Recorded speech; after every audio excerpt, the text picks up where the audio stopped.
మొదటి వచనాన్ని ఒకసారి చదువుకుందాం. ఇదే లోక సువార్త 9వ అధ్యాయం మొదటి వచనం. ఆయన తన 12 మంది శిష్యులను పిలిచి సమస్త దయ్యముల మీద శక్తిని, అధికారమును, రోగములను స్వస్థపరచు వరములను వారికి అనుగ్రహించాడంట.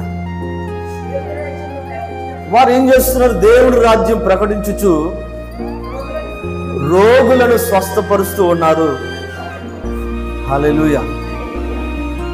అప్పటికే అంటే 11వ అధ్యాయం రాకముందే 9వ అధ్యాయంలోనే దేవుడు వారిని ఏం చేశాడు? అభిషేకించాడు. వారికి శక్తిని, అభిషేకాన్ని దేవుడు అనుగ్రహించాడు. ఇంకా మనం చెప్పాలంటే వారు అప్పటికే సువార్తను ప్రకటిస్తూ ఉన్నారు. దేవుని రాజ్యము సమీపిస్తుంది, మారు మనసు పొందండి అని అప్పటికే శిష్యులు చాలా ప్రాంతాల్లో దేవుని వాక్యాన్ని వెదజల్లుతూ ఉన్నారు. అంతేకాదు వారు ప్రార్థన చేస్తూ ఉంటే రోగులు స్వస్థత పొందుకుంటూ ఉన్నారు. వారు ఆజ్ఞాపిస్తూ ఉంటే దయ్యాలు విడిచి వెళ్ళిపోతున్నాయి, పారిపోతున్నాయి.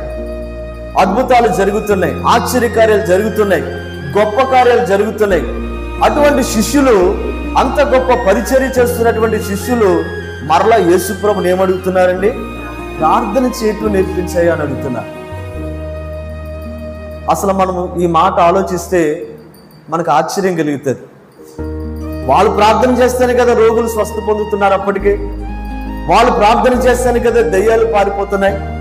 వాళ్ళు ప్రార్థనాపూర్వకంగా నిలబడి దేవుని వాక్యాన్ని ప్రకటిస్తూ ఉంటే అనేక మంది దేవుని తట్టు త్రిప్పబడుతూ రక్షణ పొందుతూ ఉన్నారు కదా.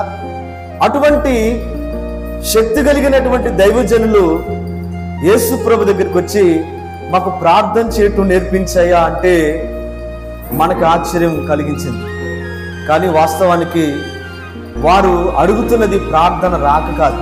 వారికి అందరికీ ప్రార్థన వచ్చు, వారికి ప్రార్థన చేయటం వచ్చు. అందుకే వారు రోగుల కొరకు ప్రార్థన చేశారు అంతకు ముందే. వారు బంధకాల్లో ఉన్న వారి కొరకు ప్రార్థన చేశారు అంతకు ముందే. వారు సువార్త ప్రకటిస్తూ అనేకులకి ప్రార్థన చేస్తూనే ఉన్నారు. కానీ ఇక్కడికి వచ్చేసరికి 11వ అధ్యాయంలో యోహాను తన శిష్యులకి నేర్పినట్లుగా మాకు కూడా ప్రార్థన నేర్పించమని అడుగుతున్నారంటే వారికి ప్రార్థన రాక కాదండి, ప్రార్థన వచ్చు. మరి ఎందుకు అడుగుతున్నారు? సరదాగా అడుగుతున్నారా? కాదండి. నిజంగా యేసు ప్రభు ప్రార్థన నేర్పిస్తే నేర్చుకోవాలి అనేటువంటి ఆశ, ఒక గొప్ప మనసు వారికి ఉంది. నిజానికి వారు అడుగుతున్నది వారికి వచ్చిన ప్రార్థన కాదు, వారికి రానటువంటి ప్రార్థన ఏదో ఉంది. వారు ఎన్నడూ కూడా చేయనటువంటి ఒక ప్రార్థన అభివృద్ధి, ఒక ప్రార్థన అభిషేకము, ఒక ప్రార్థన నడిపింపు, ఒక అనుభవం ఉంది. ఆ ప్రార్థన అనుభవంలోనికి వెళ్ళాలి. ఇప్పుడు మనం చేస్తున్న ప్రార్థన కాదు, ఇప్పుడు మనం చేస్తున్న ప్రార్థన సరిపోదు. ఇప్పుడు మనకు ప్రార్థన వచ్చు, ప్రార్థన చేస్తున్నాం. మనం ప్రార్థన చేస్తే స్వస్థతలు జరుగుతున్నాయి, మనం ప్రార్థన చేస్తే అద్భుతాలు జరుగుతున్నాయి, మనం ప్రార్థన చేస్తే రోగులు స్వస్థత పొందుకుంటున్నారు, బాగానే ఉంది. కానీ ఇది కాదు, ఇంకా ఏదో ప్రార్థన లోతు ఉంది, ఇంకా ఏదో ప్రార్థన అభిషేకం ఉంది. ఈ నా ప్రార్థన కాదు, కానీ ఇంకా నేను ఎరగనటువంటి ప్రార్థన, మేము తెలుసుకోలేనటువంటి ప్రార్థన, ఒక గొప్ప ప్రార్థన అనుభవం ఏదో ఉంది, అందులోనికి వెళ్ళాలి మేము అనేటువంటి ఆశ శిష్యులకి కలిగిందండి. యేసు ప్రభు కూడా నిజానికి ఏమండాలి? ప్రార్థన నేర్పాలా. నేను మిమ్మల్ని అభిషేకించానయ్యా, ఆత్మతో నింపానయ్యా, వరాలు ఇచ్చానయ్యా, మీరు ఇప్పటికే స్వార్థం ప్రకటిస్తున్నారు, ఇప్పటికే మీరు ప్రార్థన చేస్తే అద్భుతాలు జరుగుతున్నాయి, దయ్యాలు పారిపోతున్నాయి, రోగులు స్వస్థత పొందుకుంటున్నారు, ఇప్పుడు వచ్చి మరలా ప్రార్థన నేర్పయ్యా అంటున్నావు ఏంటి అని చెప్పి యేసు ప్రభు వారిని గద్దించాలి. కానీ గద్దించాడా అంటే ఎవరిని కూడా గద్దించలేదు. యేసు ప్రభు కూడా, ఆయనకు కూడా అర్థమైంది నా శిష్యులు ఇంకా ప్రార్థన అనుభవంలో లోతులోనికి వెళ్ళాలి అని ఆశపడుతున్నారు అని గ్రహించారు. హల్లెలూయా. ఈ రోజున మనం ప్రార్థన చేస్తున్నామండి, మనందరికీ కూడా ప్రార్థన వచ్చు. కానీ మనం చేసే ప్రార్థన మాత్రమే సరిపోదండి. ప్రార్థన అనుభవంలో మనం ఇంకా ఆస్త లోతుకు వెళ్ళాలి. ప్రార్థనలో ఇంకా మనం పరిపూర్ణతను స్వతంత్రించుకోవాలి. మనం చేసే ప్రార్థన ఎప్పుడు వాడుకు చెప్పున ప్రార్థన చేస్తారు చాలా మంది. వాడుకు చెప్పున ప్రార్థన అంటే నన్ను బలపరిచయ్యా, నా కుటుంబాన్ని బలపరిచయ్యా, నా బిడ్డలను బలపరిచయ్యా, ఏమండి నన్ను ఆశీర్వదించు ప్రభా, నా రోగం పోగొట్టునైనా, నాకు సహాయం చేయ ప్రభా, నా అప్పులు తీర్చినైనా, నాకున్న కష్టాలన్నిటి నుంచి విడుదల ప్రభా, నన్ను స్వస్థపరిచయ్యా, నేను అనుకున్నది జరగాలనైనా, నేను కోరుకున్నది అవ్వాలి ప్రభు అని ప్రార్థన చేస్తాం. ఇది తప్పేమి కాదండి. మనం అందరూ కూడా ప్రార్థన చేయాలి. అడిగితే దేవుడు అనుగ్రహిస్తాడు. అది స్వస్థత అయినా, విడుదలైనా, ఆశీర్వాదమైన, గొప్ప కార్యమైన ఏదైనా దేవుడు తప్పకిస్తాడు. ఇహలోక సంబంధమైన ప్రతి ఆశీర్వాదాన్ని దేవుడు మనకి ఇస్తానన్నాడు. ఆయన ఇస్తాడు కూడా, మనం అడగాలి. అందులో తప్పేమి కాదు. కానీ ఈరోజు నేను చెప్పాలనుకున్న మాట ఏంటంటే, అది మాత్రమే కాదు, నువ్వు ఇంకా ప్రార్థనలో నువ్వు ఎరగనటువంటి ప్రార్థన అనుభవంలోనికి నువ్వు వెళ్ళాలని దేవుడు కోరుకుంటూ ఉన్నాడు. ఆ ప్రార్థన అనుభవం ఏంటంటే, ఆనాడు శిష్యులు అడిగారు యేసు ప్రభుని, ఈరోజు మనం కూడా అడగాలి. అందుకు ఆయన యేసు ప్రభు తన శిష్యులకి ప్రార్థన నేర్పించడం ప్రారంభించారు. ఏమని నేర్పిస్తున్నారు ప్రార్థన చూడండి. మీరు ప్రార్థన చేయనప్పుడు, తండ్రి నీ నామము పరిశుద్ధపరచబడునుగాక, నీ రాజ్యం వచ్చునుగాక, మాకు కావలసిన అనుదిన ఆహారం మాకు దయచేయము, మా ఎడల అపరాధములు చేసిన వారిని మేము క్షమించినట్లుగా మా అపరాధములను క్షమించము, మమ్మలను శోధనతో దుష్టి నుండి తప్పించము. ఏమండి, రాజ్యము, శక్తి, మహిమ నిరంతరము నీవైనావు తండ్రి అనేటువంటి పరలోకపు ప్రార్థన దేవుడు ఆ రోజున ఆయన శిష్యులకి నేర్పించాడని గమనించండి. దేవుని బిడ్డలారా, యేసు ప్రభు నేర్పించిన ప్రార్థన భూ సంబంధమైన ప్రార్థన కాదు. ఇది పరలోకపు ప్రార్థన అని దీనికి పేరు పెట్టబడింది. ఈ పరలోకపు ప్రార్థన అంతకు ముందు వారు ఒకవేళ చేసి ఉన్నారో లేదో కానీ, ఈ రోజున మనం కూడా చేసి ఉన్నామో లేవో కానీ, ఈ ప్రార్థనలో ఉన్నటువంటి భావాన్ని మనం అర్థం చేసుకోవాలి. పరలోకపు ప్రార్థన వేరు, భూలోకపు ప్రార్థన వేరు. మనం ఎప్పుడు ఏం చేస్తామంటే భూలోకపు ప్రార్థన చేస్తాం, భూ సంబంధమైన ప్రార్థన చేస్తాం. చేయాలి, మంచిది, అది తప్పని నేను అనట్లేదు. కానీ కొన్నిసార్లు మనం పరలోకపు ప్రార్థన అనుభవంలోనికి వెళ్ళవలసిన వారమై ఉన్నాం. హల్లెలూయా, దేవునికి స్తోత్రం చెప్దామండి. హల్లెలూయా, పరలోకపు ప్రార్థన అనుభవంలోనికి వెళ్ళాలి అని దేవుడు ఈరోజు కోరుకుంటూ ఉన్నాడు. మన ఆత్మీయ జీవితంలో మన ప్రార్థన విధానం మారాలని దేవుడు కోరుకుంటూ ఉన్నాడు. గమనించండి, పరలోకమందున మా తండ్రి నీ నామము పరిశుద్ధపరచబడుగాక, నీ రాజ్యము వచ్చునుగాక అంటే ఏంటో తెలుసండి, ఆయన నామము కొరకు మనం ప్రార్థన చేయాలి. అన్యజనుల మధ్యలో ప్రభు నీ నామము ఘనపరచబడాలి, అన్యజనుల మధ్యలో నీ నామము హెచ్చింపబడాలి, నీ నామము ఉన్నతమైనది, నీ నామంలో రక్షణ ఉన్నది, నీ నామము గొప్పది, నీ నామము అన్ని నామముల కంటే పైనామము, పరిశుద్ధమైన నామము. నీ పరిశుద్ధమైన నామాన్ని నేను అన్యజనులకి చూపించాలి అని ఎంతమంది ప్రార్థన చేసుకుంటామండి. ఏమండి, నా పేరు గొప్పదవ్వాలి ప్రభువా అని ప్రార్థన చేసుకుంటాం, నన్ను గణపరచు ప్రభువా అని ప్రార్థన చేసుకుంటాం, నన్ను గొప్పవాణ్ణి చే ప్రభువా అని ప్రార్థన చేసుకుంటాం. కానీ ఈ రోజున చాలా మంది ఏమండి, యేసయ్యా నీ నామం పరిశుద్ధమైనది కనుక నీ నామము నేను ఘనపరచాలయ్యా, నీ నామం కొరకు నేను నిలబడాలయ్యా, నీ నామము నేను ప్రకటించాలయ్యా, నీ నామం ఎంత గొప్పదో నేను కొంతమందికైనా తెలియపరచాలి అనేటువంటి ప్రార్థన ఈరోజు ఎంతమంది చేసుకోగలుగుతున్నాము?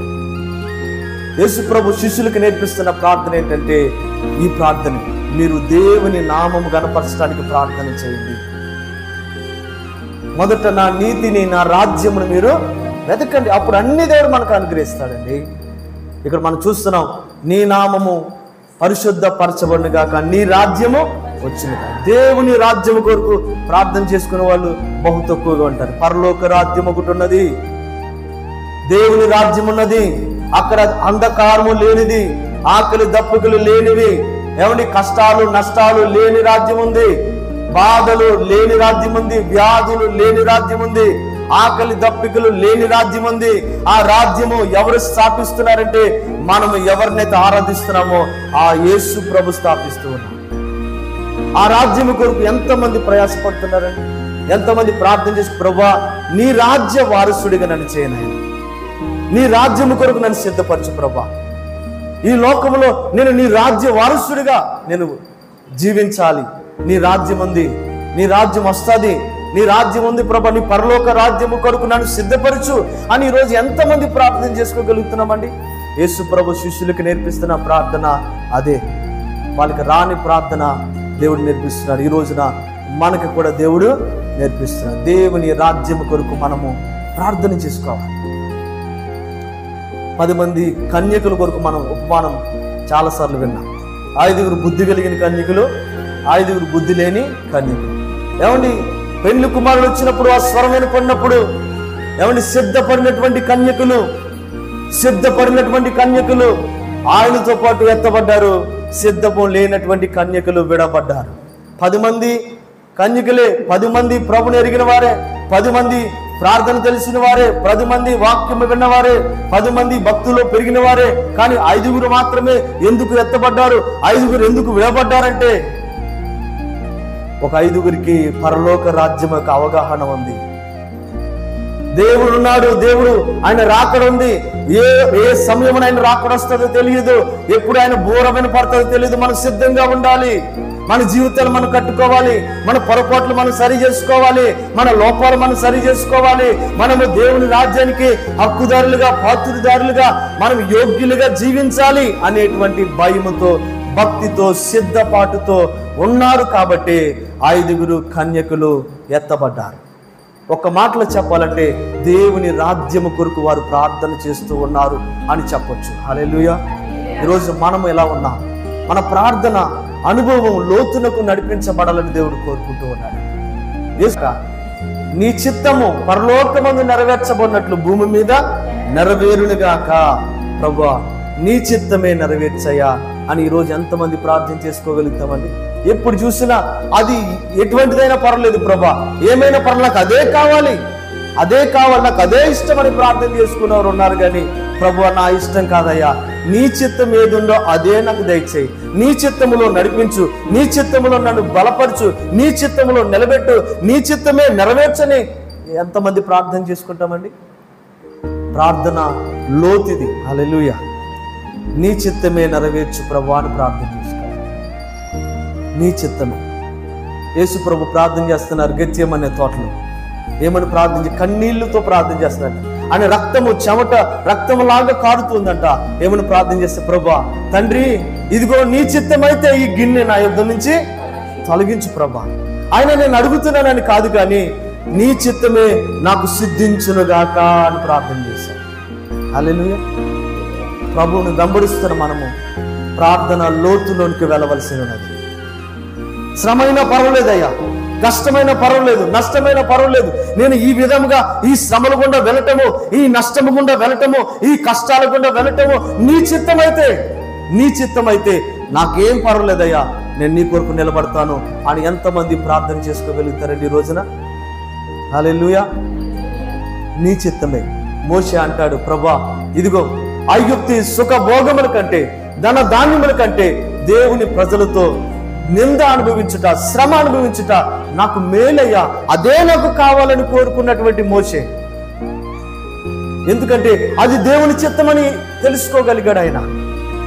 నేను ఈ ఐగుప్తులో భోగం అనుభవించడం దేవుని చిత్తం కాదు. ఈ రాజకోటలో అంతఃపురంలో నేను రాకుమారుడిగా ఉండటము దేవుని చిత్తము కాదు. దేవుని చిత్తం ఏంటంటే, ఇదిగో నా ప్రజలు నశించిపోతూ ఉన్నారు, నా ప్రజలు బంధకాల్లో ఉన్నారు, నా ప్రజలు ఐగుప్తులో బానిసులుగా ఉన్నారు, నేను వెళ్ళాలి, వారికి ముందు నేను నిలబడాలి, నేను వారికి నాయకుడిగా ఉండాలి, నేను వారిని నడిపించాలి, కానాను దేశానికి చేర్చాలి, ఇది నా దేవుని చిత్తము నా పట్ల, కనుక నేను ఆ చిత్తానికి లోబడతాను అని చెప్పి తల వంచి వెళ్ళినటువంటి మోషే. ఏమండి, ఈ రోజున దేవుని చిత్తం కోరుకుంటున్నావా? నీ చిత్తం కోరుకుంటున్నావు? యేసు ప్రభు శిష్యులకు ప్రార్థన నేర్పిస్తూ అన్నాడు, పరలోకమందు నీ చిత్తం నెరవేర్చబడినట్లు భూమి మీద కూడా నీ చిత్తమే నా పట్ల నెరవేర్చు.